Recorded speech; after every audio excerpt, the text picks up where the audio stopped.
जय गुरुदेव।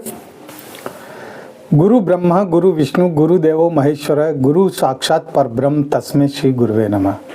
ओम बालार्क मंडलाभासां चतुर्बाहुं त्रिलोचनां पाशांकुश वराभीतिर्धारयन्तीं शिवां भजे। या देवी सर्वभूतेषु मातृरूपेण संस्थिता शक्ति रूपेण संस्थिता नमस्तस्यै नमस्तस्यै नमस्तस्यै नमो नमः। प्रिय दोस्तों नमस्कार। सिद्ध साधनाएं चैनल पर मैं आप सबका हार्दिक स्वागत करता हूं, अभिनंदन करता हूं। आशा करता हूं आप राजी खुशी से होंगे, कुशल मंगल से होंगे। आप सबकी कुशलता मैं माँ भगवती से, माता महाकाली से हमेशा चाहता हूं। दोस्तों इस वीडियो में मैं उल्लू से संबंधित एक प्रयोग बता रहा हूं जिसको वशीकरण कहते हैं। उल्लू से संबंधित कई सारे प्रयोग हैं जिनको एक एक कर मैं आगे के वीडियोस में आपको बताऊंगा, पूरी जानकारी दूंगा।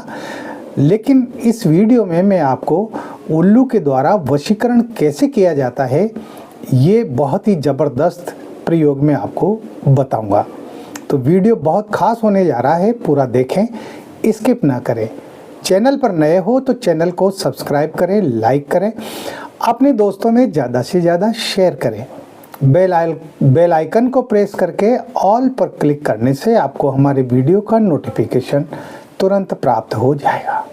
दोस्तों उल्लू जिसको माता लक्ष्मी की सवारी भी कहा जाता है, ये हमारे देश में हर जगह पाया जाता है। हमारे हिंदुस्तान के किसी भी कोने में आप चले जाएं आपको उल्लू मिल जाएगा और विदेशों में भी पाया जाता है। ये बहुतायत से है और इसको रात्रिचर कहते हैं। ये रात में ही निकलता है अपने खोह में से, अपने बिल में से, है ना। तो ये जो है रात्रि का विचरण करने वाला जानवर है, पक्षी है और दिन में इसको दिखाई नहीं देता, है ना। तो इसलिए दिन में ये अपनी खोह में, अपने बिल के अंदर ही ये रहता है। पहाड़ों पे इनमें जो है बिल बने हुए रहते हैं ना, उनमें रहता है, या फिर कोटर बने हुए होते हैं पेड़ों पर। बहुत सारे पेड़ जो अंदर से खोखले होते हैं उनमें कोटर बने हुए हैं, खो बनी हुई होती है, उनके अंदर रहते हैं। और तंत्र शास्त्र में उल्लू का इतना प्रयोग है जिसकी आप कल्पना भी नहीं कर सकते। पूरा उल्लूक तंत्र का पूरा एक ग्रंथ है और ऐसा कोई कार्य नहीं जो उल्लू साधन से सिद्ध न होता हो। यानी ये ऐसा पक्षी है जो तंत्र के क्षेत्र में अपना सबसे प्रथम स्थान रखता है। उल्लू है, कौवा है ना। कौवा का भी बहुत बड़ा स्थान है तंत्र के क्षेत्र में, है ना। तो आज मैं उल्लू से किस प्रकार से वशीकरण किया जा सकता है वो मैं आपको बताऊंगा। और मैं एक बात बता दूं, उल्लू के द्वारा जो वशीकरण होता है ना, वो कोई मामूली वशीकरण नहीं होता। वो वशीकरण जिंदगी भर के लिए होता है ना। तो इसलिए सोच समझकर और इस वशीकरण प्रयोग को करें। हाँ, खेल खेल में या मनोरंजन के लिए या आजमाने के लिए इसका प्रयोग बिल्कुल भी मत कीजिएगा। ये मैं आपको चेतावनी दे रहा हूँ। जहाँ ज़रूरत हो ना, वहाँ ज़रूरत के हिसाब से ही इस वशीकरण का प्रयोग होना चाहिए, है ना। तो दोस्तों सबसे पहले तो आपको क्या करना है कि जब कोई शुभ मुहूर्त हो, शुभ योग हो, यानी जैसे चंद्र ग्रहण है, सूर्य ग्रहण है, तो उस दिन आपको इस मंत्र को सिद्ध करना है। इस मंत्र के आपको 5 माला मंत्र जप करना है। आप रुद्राक्ष की माला से मंत्र जप कर सकते हैं, ठीक है ना। तो मंत्र इस प्रकार है, ओम नमो भगवते रुद्राय, ओम नमो भगवते रुद्राय, ओम नमो भगवते रुद्राय। छोटा सा मंत्र है, इस मंत्र की आपको 5 माला मंत्र जप करना है तो ये मंत्र सिद्ध हो जाएगा। अब उसके बाद आपको क्या करना है, किसी भी दिन, कोई भी दिन हो सकता है, जरूरी नहीं है कि शनिवार हो या मंगलवार हो या कोई विशेष तिथि हो, वार हो, किसी भी दिन आप इस मंत्र को पढ़ते हुए जाएं मन ही मन में, और मन में पढ़ते हुए जाकर के और किसी पेड़ से या किसी कंदरा से एक उल्लू को पकड़े, उसको पकड़ करके ले आए, और उसको पकड़ते समय भी इस मंत्र को बोलते जाना है, और जब घर लाओगे तब तक इस मंत्र को मन ही मन में बोलते जाना है, यानी लगातार ये मंत्र बोलना है। ठीक है। अब आपको क्या करना है, घर में किसी एकांत स्थान पर आप बैठ करके और उल्लू को अपने सामने रख करके और उसका पंचोपचार पूजन करें।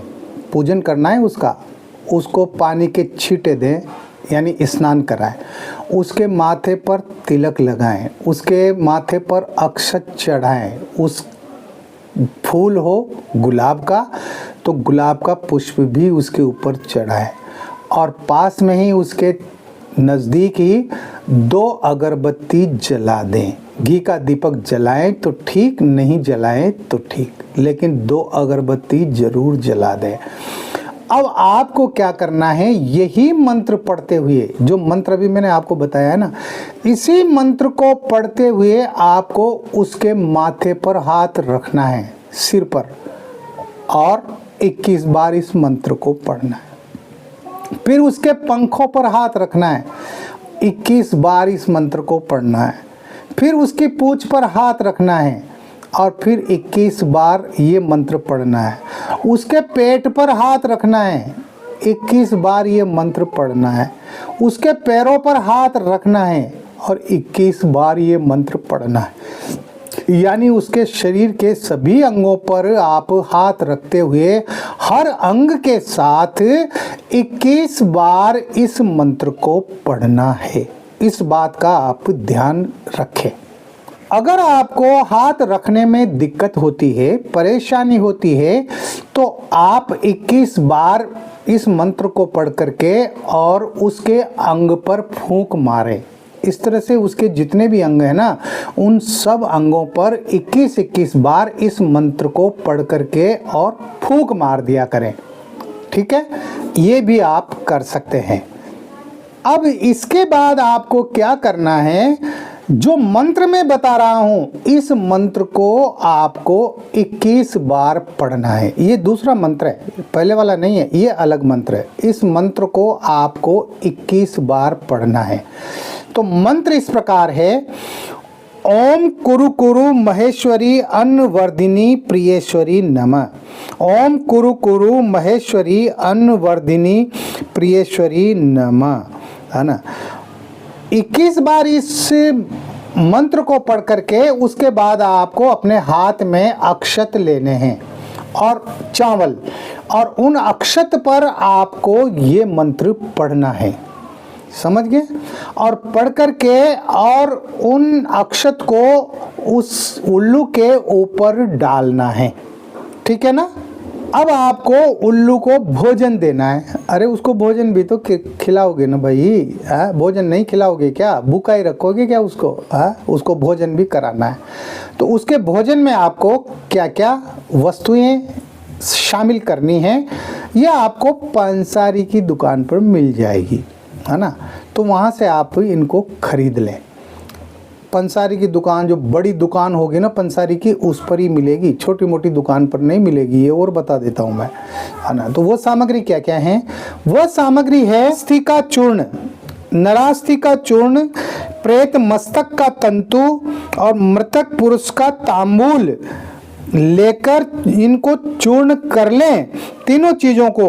और इस चूर्ण को जो है आप मांस में मिला करके, आप बकरे का मांस ले सकते हैं या मुर्गे का मांस ले सकते हैं, उस मांस में इन तीनों वस्तुओं को मिला करके और उल्लू को खिलाना है। अब आपको क्या करना है, आपके पास शराब भी होना चाहिए। उस शराब में जल मिला करके और उल्लू के बाएं पंख का आपको जो है उसका पूजन करना है। उल्लू के बाएं पंख पर वो शराब डालें, पानी मिला करके डालना है, ये समझ लेना है ना।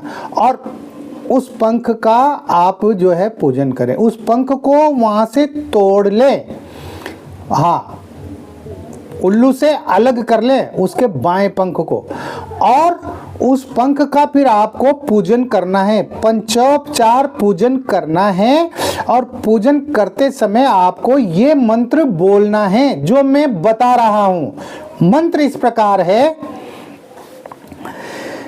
ओम उल्लूकाय नमः, ओम उल्लूकाय नमः, ओम उल्लूकाय नमः।